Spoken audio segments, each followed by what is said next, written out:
All right, what's going on today on the Homestead?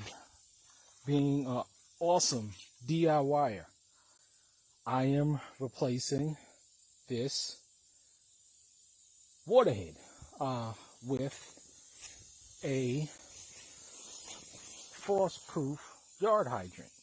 You see that? See how that works? So, and the reason why I gotta replace it is because it's just old. This leaks, this whole valve leaks. But when I begin to dig it up, it seems as though the previous owners placed this one in particular in concrete.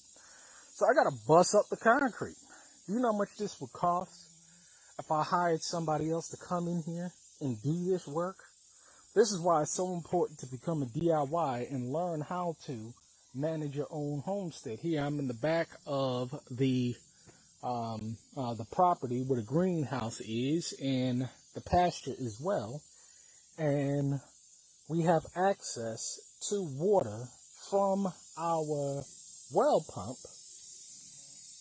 in 4 different sections of the property. And so this is why it's so important. Not only do you have to dig a well, but you have to run the irrigation lines. You have to run the lines.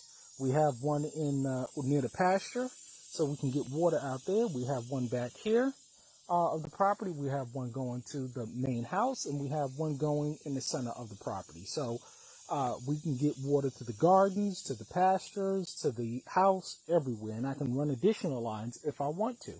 But this stuff is very expensive. This is why it's important to understand before you start building, always consider the cost. So I got to bust this open. You see that slab of concrete I got to bust open? So I'm going to work on this and keep you posted. But somebody to come in here and do this, at least a G. At least a G to replace this. But being that you got real skills, you can do it yourself.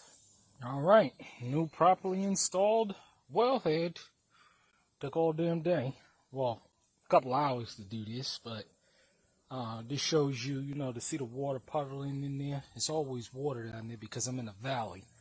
Like I said, the depth to hit static water on this land is only 28 feet. So it's easy to get the water, but you got to have a properly installed valve. You see the old one right there?